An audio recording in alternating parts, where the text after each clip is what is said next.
Is the AI bubble popping? Tech executives are coming out and complaining about high prices and scaling back their AI token spend as Sam Altman comes out and says that budgeting has become a huge problem. Mark Zuckerberg recently rolled back his AI launch as well as they gear up to spend $200 billion on an AI data center in Louisiana. So you have to wonder, is this how the AI bubble bursts? And there's a massive backlash brewing as Ed Zitron makes the rounds saying how none of these companies are profitable and none of their balance sheets or spending or revenue make sense. And Zitron, he has a different kind of AI psychosis. He has a very bearish AI psychosis.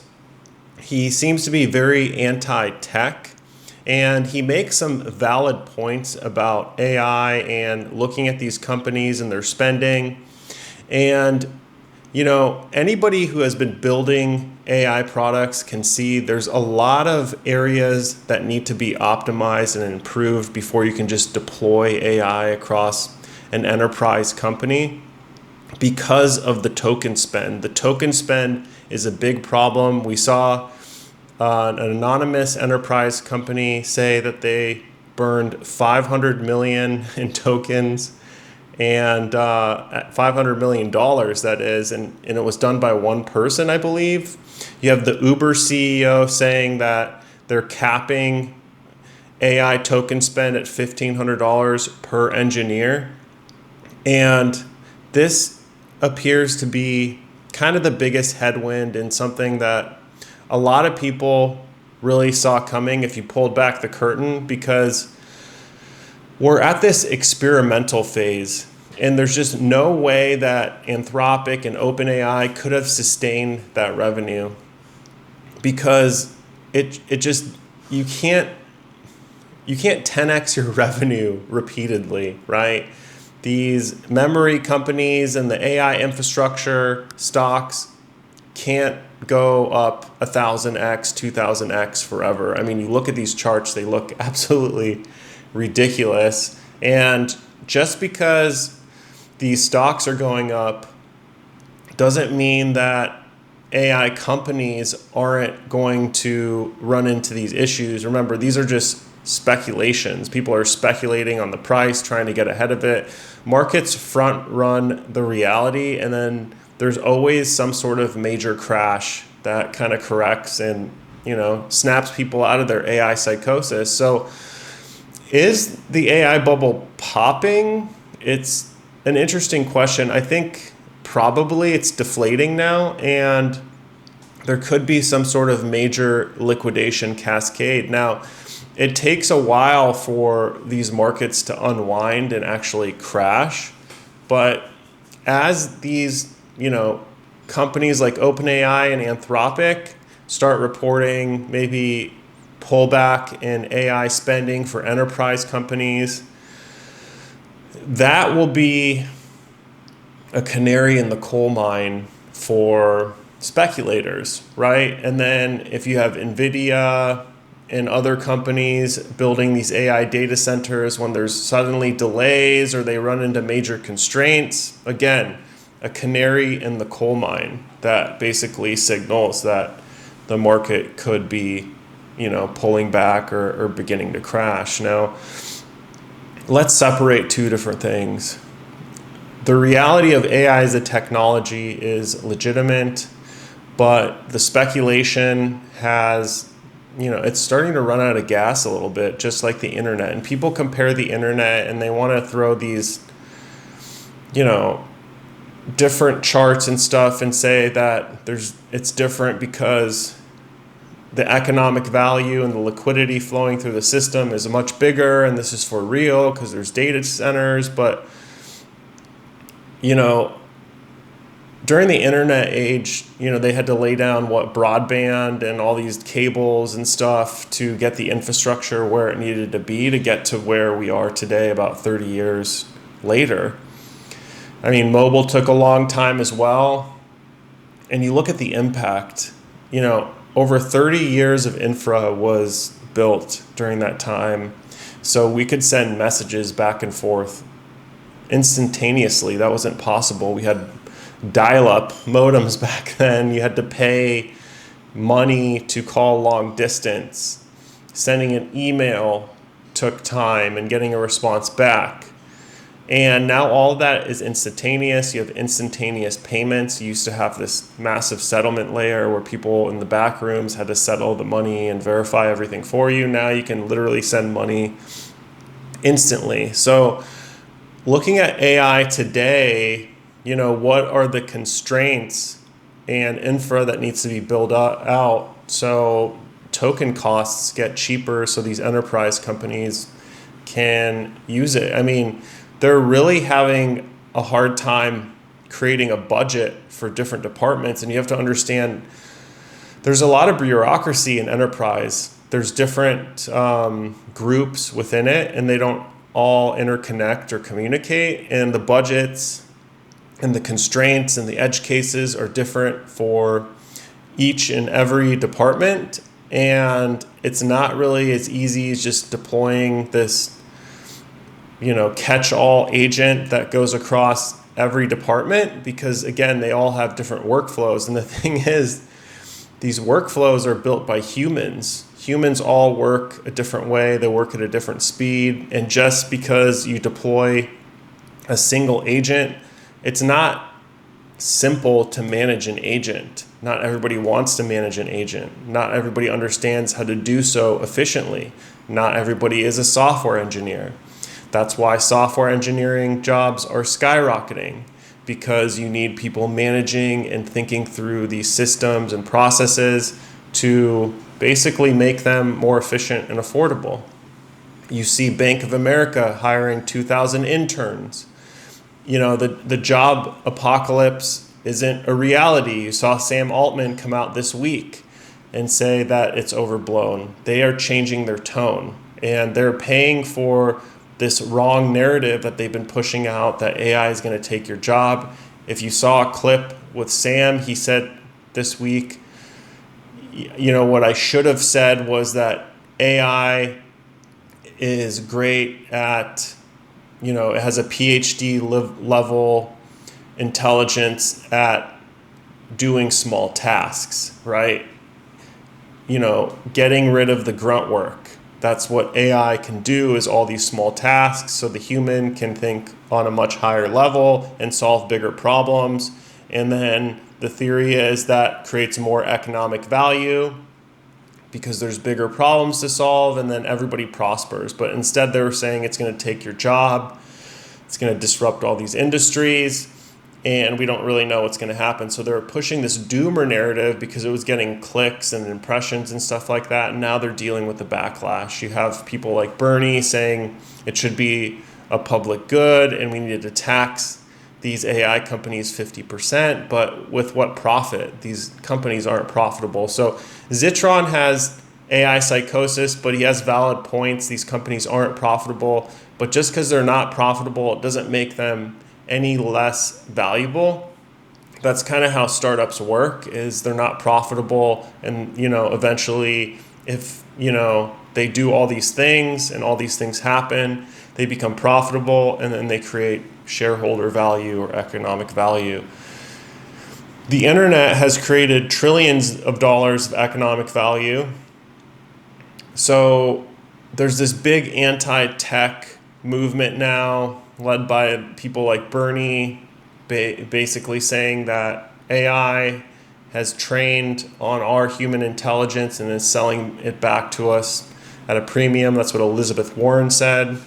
And that's just not really an accurate statement, because you really could have said that about any tech startup with the internet. They took data and then they're selling you convenience back at a premium.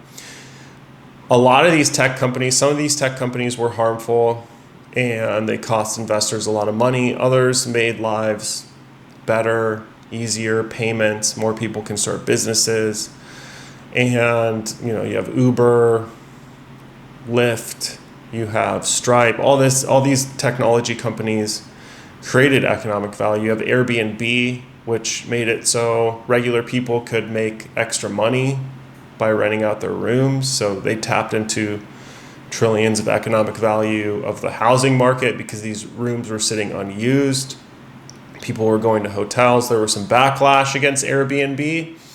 And, for example, I have a home in Denver and I can only Airbnb it 180 days a year because, neighborhoods pushed back and people didn't want to live next to renters and partiers and stuff like that. So there's always some sort of backlash that people don't foresee, whether it's legal or at the grassroots level. But there's always some sort of self-correcting thing to this technology. And if you saw one of my earlier videos, I mentioned that there's always some sort of unforeseen thing. And now we're starting to see it brew with AI because they've basically amassed so much theoretical economic value in a short period of time. They're worth billions overnight, and that scares people. Amassing that amount of wealth in a small amount of time is jarring and scaring. I mean, the numbers are getting bigger. You're seeing trillion-dollar companies. And then regular people are kind of sitting there saying, wait, what about me? Why do you get all this money, right? But again, it goes back to the startup thing that if you take a huge risk, startups and businesses are risky. Startups, 90% of them fail. They take a lot of time to hit escape velocity. Okay, so when that happens, the market rewards them. This has been happening since the beginning of time, right? It happened in early tribes. It was the tribal leader. The market was the tribe in a sense, and the tribal leader did more than a lot of the other tribal members because basically they were protecting the tribe. They were leading gathering, hunting, and all that, and the strategy for the tribe to survive. Basically, they were hyper-focused on surviving. Then you move forward as, civilization advanced, and these tribes turned into cities. And then the cities had governors or kings, and they accrued more economic value because, again, they were, creating a strategy. They created a safe place for the marketplace. You go and you look at someone like Julius Caesar during Roman times, right? He created economic value by conquering Gaul, which created a revenue stream for Rome, a massive revenue stream and loot, and unfortunately slaves, because it was by right of conquest that you could enslave people, which isn't good, but that's how it worked back then. You needed human labor to maintain the Roman way of life, but that's how they assigned value back then. And then you move on, and kings and queens existed for a very long time until society got too big. And then it was the innovators and the inventors who created more economic value, and then they accrued, the benefits of that. You have somebody who created electricity, and he didn't necessarily know the impact it would have, but, look at electricities and everything. I'm talking to you right now because of electricity. I don't think the inventor of electricity could have foreseen that it would have had all these second and third order effects and led to the creation of all this different technology. Now, that's a long-winded way of saying that AI is still in its early stage, and I think it's similar to electricity in that you deploy it to all these different things, right? And it makes them better.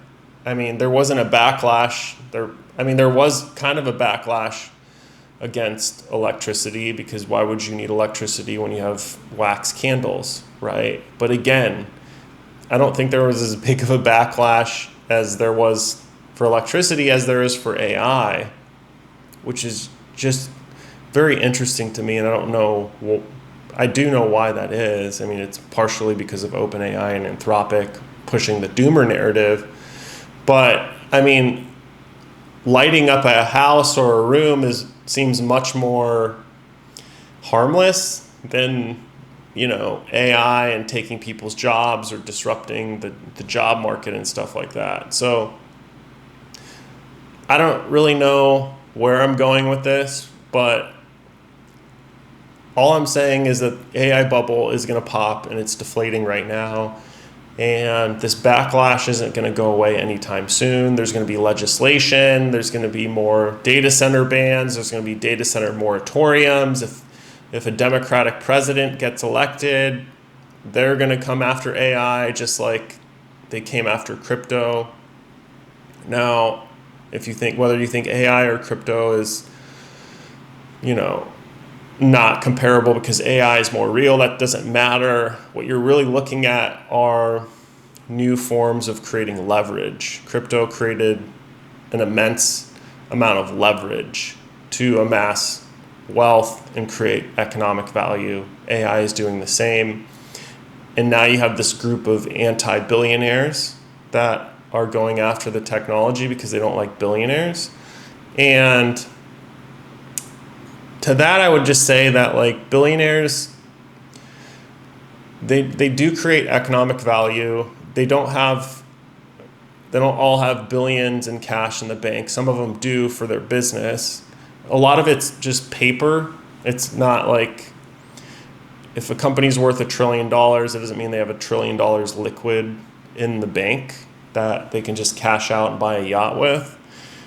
Do they buy yachts with this money? Yes, because they employ sometimes 50, 60, 70,000 people, and they've created hundreds of thousands of jobs, right, for people to earn a living. So in my mind, they deserve to, I don't know if you want to call it the spoils of war, but in the past, really, the industry, just look at Rome. The industry was war, right? The war created the economic value. The armies had the best technology. Engineering won wars. I mean, an example was Julius Caesar in Gaul. He was about to fight an army across the river. They were trying to get across the river. It was taking them 30 days. Julius Caesar built a bridge in a day, beat the army, went back across the bridge and destroyed the bridge. Okay, so he created economic value for the Roman Empire using technology. And not to say war is good, but I'm just using that as an example. Like, are you building a bridge to economic value? And in my mind, AI is building that bridge. So I don't know. Let me know what you guys think. I do think we're popping. It's deflating right now. It'll probably cascade at some point, but I'm going to keep building. Have a good day.